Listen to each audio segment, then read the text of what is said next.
شہر میں ایک دہقانی عورت آ گئی، اسے کچھ غنڈوں نے آ کر کے گھیر لیا، اور وہ شہر بھی کون سا تھا، مدینہ شریف کا کوئی علاقہ تھا آس پاس کا۔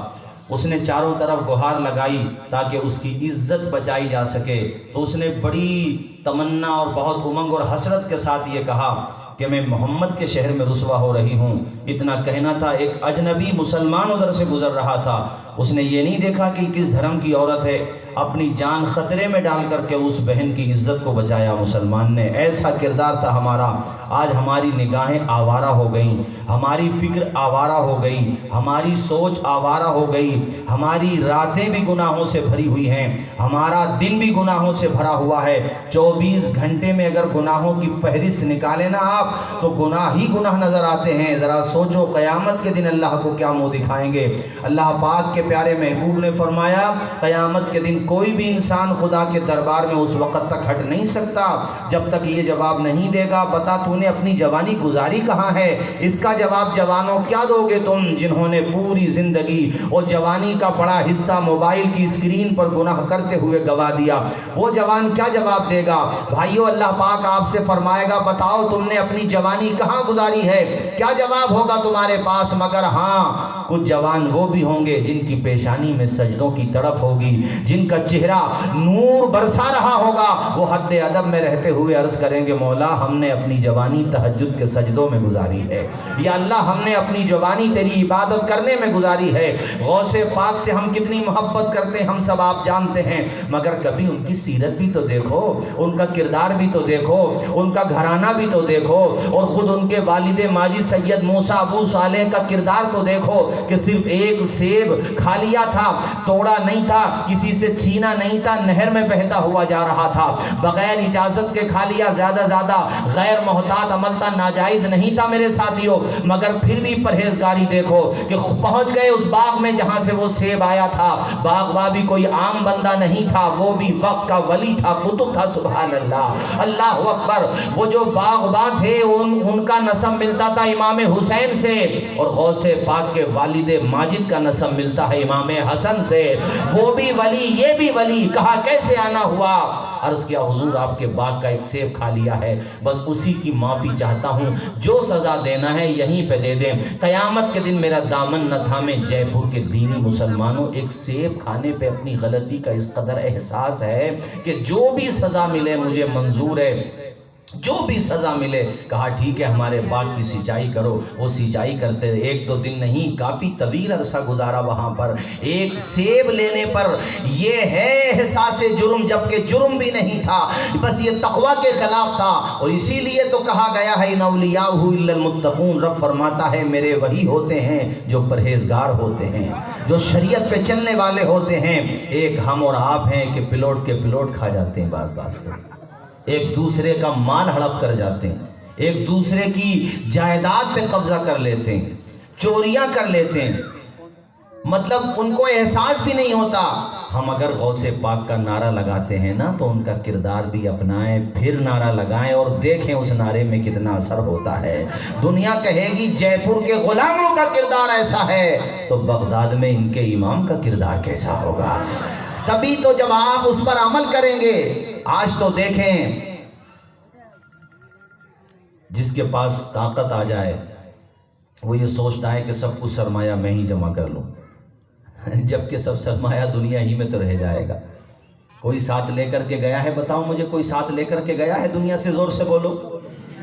ابھی چند مہینے پہلے مفتی صاحب، وہ پرنس تھا اس کا دبئی کا، اس کی ڈیتھ ہوئی تو ٹویٹر پہ نمبر 1 پہ ٹرینڈ کر رہی تھی اس کی قبر، یعنی مسلم سمودائے کے بھی اور ادر سمودائے کے بھی اس کی قبر کو ٹرینڈ کرا رہے تھے 1 نمبر پہ، اور سب یہی لکھ رہے تھے کہ یہ اتنا امیر تھا کہ اس نے برج دبئی بنایا، سمندروں کی چھاتیاں چیر کے سمندروں کے اندر اس نے بہت سارے محلات بنوائے، اور پانی کے اندر اس نے پل بھی بنوائے۔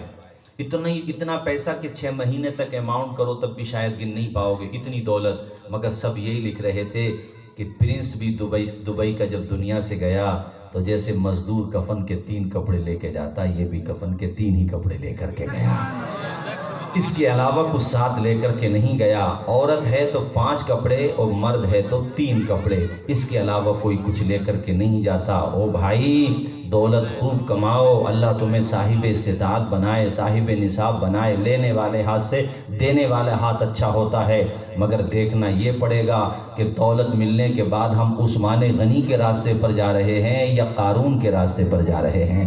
اگر عثمان غنی کے راستے پر جا رہے ہیں تو کل قیامت کے دن انہی کے غلاموں میں اٹھائے جائیں گے، اور اگر قارون کے راستے پر جا رہے ہیں تو زمین میں دھسا دیے جائیں گے اگرچہ بعد مرنے کے ہو۔ میرے ساتھیوں، اس کی قبر کو ٹرین کرایا جا رہا تھا۔ دنیا میں کتنا ہی سرمایہ جمع کر لو، اللہ کے پیغمبر فرماتے ہیں، اور یہ حدیث صحیحین میں بھی ہے، اس کے علاوہ متعدد کتب احادیث میں یہ حدیث موجود ہے، ہمارے نبی کہتے ہیں اگر کوئی کسی کی ایک بالشت زمین، میری طرف دیکھیے، یہاں سے یہاں تک ایک بالشت زمین ناحق دبا لے، قیامت کے دن اس کی گردن میں ساتوں زمین کو توق بنا کر کے ڈال دیا جائے گا۔ یہ حدیث شریف ہے۔ دین کے آدمی قریب ہو جائے نا تو اسے پھر کسی نصیحت کی ضرورت ہی نہیں ہے۔ یہ نہیں ہے کہ سی سی ٹی وی کیمرہ لگا ہوا ہوگا تب گناہوں سے بچے گا، پولیس لگی ہوئی نہیں، وہ یہ سوچے گا کہ کوئی دیکھے نہ دیکھے میرا خدا دیکھ رہا ہے۔ ذرا زور سے بولیں، کون دیکھ رہا ہے؟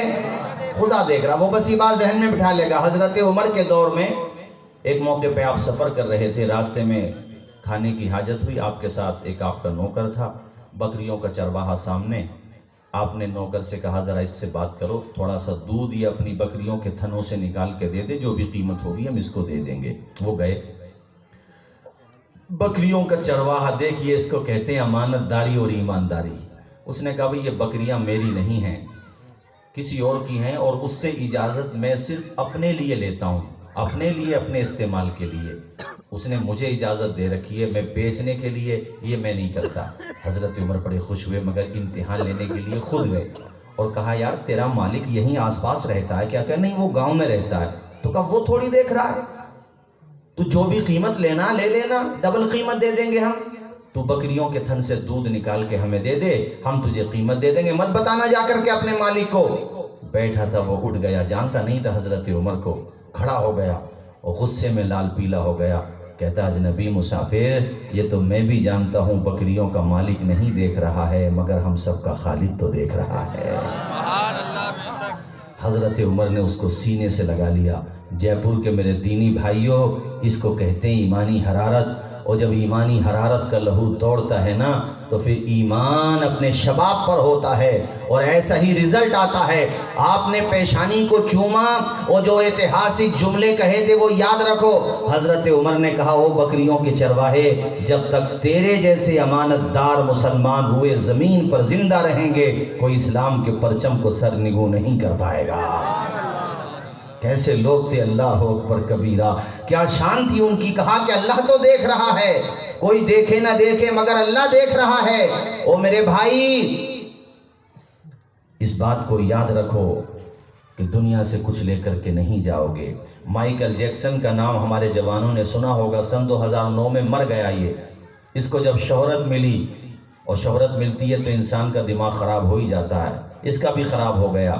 اس زمانے میں انٹرنیٹ اتنا ڈیولپ بھی نہیں ہوا تھا، چینلز کے ذریعے لوگ دیکھا کرتے تھے، تو اس کا پروگرام لائیو ٹیلی کاسٹ ہوتا تھا بہت سارے چینلز پہ، یورپ میں، افریقہ میں، ایشیا میں، سب جگہ لوگ اس کے جو فین تھے دیکھتے تھے۔ جب اس پہ دولت آئی تو اس نے کہا میں اپنی زندگی میں چینجنگ لا کے دکھاؤں گا، ورلڈ ریکارڈ بناؤں گا۔ پوچھا گیا ایسا کیا کرے گا تو؟ کہا میں 150 سال جی کر کے دکھاؤں گا، 150 سال۔ باضابطہ اس نے اس کا دعویٰ کیا، اپنی پلاسٹک سرجری کرائی، رنگ کالا تھا، سرجری کرا کے اس کا رنگ گورا ہو گیا۔ کہتا تھا 12 فیملی ڈاکٹر رکھا کرتا تھا اپنے ساتھ۔ جانتے ہو میرے بھائیوں، موت کو چیلنج دینے کی بات کر رہا تھا بے وقوف انسان۔ ارے دولت پہ اتراتا ہے، تیرے پاس کتنی دولت ہے، قارون سے زیادہ تو نہیں ہوگی۔ اس کے تو خزانوں کی چابیاں اونٹوں کے کجاووں میں رکھ کے جایا کرتی تھیں۔ جب قارونی زمین میں دھس گیا، اللہ مہلت دیتا ہے، ہمیشہ کی طاقت نہیں دیتا ہے، ہمیشہ کی طاقت تو صرف اسی کی طاقت ہے۔ اگر کسی کو کرسی کی طاقت ملے، دولت کی طاقت ملے، خاندان کی طاقت ملے، تو اسے نشے میں ڈھیلا نہیں پڑنا چاہیے۔ اسے یہ یاد رکھنا چاہیے کہ اگر وقت پہ میرا کنٹرول ہوتا تو میری جوانی کے دل ڈھلتے ہی کیوں؟ میرا بدن کمزور ہوتا ہی کیوں؟ مجھے ڈاکٹروں کے پاس جانا پڑتا ہی کیوں؟ اس کا مطلب یہ ہے، مجھے یاد آتا حضور محدث اعظم ہند سے پوچھا کسی نے آ کر کہ اللہ نے بندے کو کتنا اختیار دیا ہے؟ آپ نے کہا کھڑے ہو جائیے، وہ کھڑا ہو گیا، کہا ایک ٹانگ اٹھاؤ، اس نے اٹھا لی، کہا آپ دوسری اٹھاؤ، نہیں اٹھا پایا، آپ نے فرمایا اتنا ہی اختیار دیا ہے کہ ایک اٹھا سکتے ہو، دوسری نہیں اٹھا سکتے ہو۔ اللہ اکبر کبیرہ۔ او انسان، اللہ پاک کو مقابلہ نہیں دے سکتا، تو اللہ سے مقابلہ نہیں کر سکتا، وہ تیرا خالق ہے، تو اس کی مخلوق ہے۔ تیرے جیسے آج بھی دنیا میں 700 کروڑ 75 یعنی 7 ارب 75 کروڑ 10 لاکھ کی آبادی آج انسانوں کی ہے۔ یہ تو اس زمین کی آبادی، اس زمین کے جیسے 6 زمینیں اور ہیں، 7 زمینیں میرے خدا کی، 7 آسمان میرے خدا کے، عرش رہا الگ، کرسی رہی الگ، سدرۃ المنتہا رہا الگ، جنت رہی الگ، دوزخ رہی الگ، اور یہ جو مخلوقات ہیں نا، یہ انسانوں کی میں بات کر رہا ہوں۔ اور اللہ کی قدرت تو دیکھ، ہم اور آپ ہیں، کیا حیثیت ہے ہماری اور آپ کی؟ 7 ارب 75 کروڑ 10 لاکھ کم و بیش آج کی ٹوٹل جنریشن پورے ورلڈ کی ہے۔ سب کے پوروں کے نشانات الگ، سب کا ناک نقشہ الگ، سب کا رنگ ڈھنگ الگ۔ ارے کبھی خدا کی قدرت پہ غور تو کر، 18,000 مخلوقات ہے، اور ان مخلوقات میں ہم مچھلی کو ایک مخلوق گنتے ہیں۔ اب اگر مچھلیوں کی قسمیں نکالنے لگے تو سینکڑوں قسمیں مچھلیوں کی نکل جائیں گی، پرندوں کے نکالے سینکڑوں نکل جائیں گی۔ اپنے خدا کو تنہائیوں میں یاد کیا کرو۔ اللہ دولت دے تو عثمان غنی کی غلامی اختیار کرو، اور اللہ کرسی دے اقتدار دے تو حضرت عمر فاروق اعظم کا طریقہ اپنا لو۔ غرور و گھمنڈ نہ کرو، بری عادتوں کی طرف نہ جاؤ۔ یاد رکھنا، خدا کے سامنے بندوں کی مکاری نہیں چلتی، حقیقت روبرو ہو تو اداکاری نہیں چلتی۔ تمہارا دبدبہ خالص تمہاری زندگی تک ہے، کسی کی قبر میں جا کر زمینداری نہیں چلتی۔ میں تو مفتی صاحب کہتا ہوں، آج ہمارے لوگوں کو منوبل ڈاؤن ہو رہا ہے، جو کچھ چل رہا ہے اس وقت، بس اشارہ سمجھو، میں زیادہ کلیئرلی نہیں، چونکہ وقت بھی کم ہے۔ بہت سارے لوگ منوبل گراتے ہیں اپنا۔ کیوں گراتے ہو منوبل یار؟ کیوں چاپلوسیاں کر رہے ہو کسی کی؟ تم قرآن تو پڑھتے ہی نہیں ہو۔ برا مت ماننا، اللہ ہم گنہگاروں کو بھی توفیق دے۔ صبح سے شام تک 10 مرتبہ موبائل آن ہوتا ہے، فیس بک پہ کوئی نئی اپڈیٹ آئی ہے کہ نہیں، واٹس ایپ پہ کوئی نئی اپڈیٹ آئی ہے کہ نہیں، ٹویٹر پہ دیکھیں ٹرینڈ کیا چل رہا ہے۔ ایک دن میں 24 گھنٹے میں 10 مرتبہ 5 مرتبہ، بعض تو لگا ہی اس پہ رہتا ہے، لیکن 24 گھنٹے میں ایک مرتبہ بھی تو نے قرآن اٹھا کر کے نہیں دیکھا۔ ہم بھی کیا خوب ہیں، جینے کی ادا بھول گئے، اپنے اسلاف کے نقش کفے پا بھول گئے، منزلیں پانا تو ٹھہرا ہے بہت دور کی بات، اتنا بھٹکے کہ خود اپنا پتہ بھول گئے۔ 24 گھنٹے میں تم قرآن اٹھا کے نہیں دیکھتے۔ حضور نے تنہا تو نہیں چھوڑا تھا۔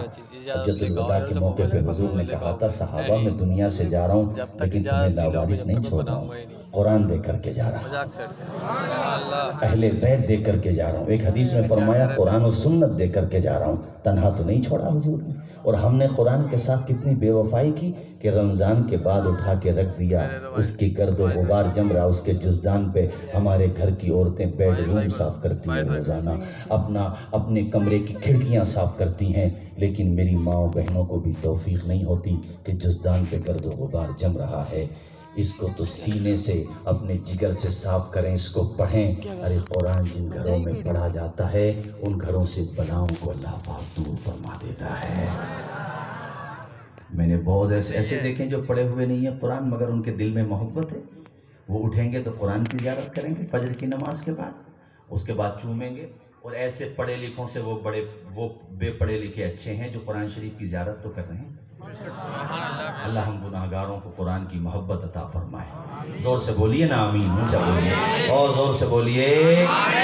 دو جہاں میں کام آئے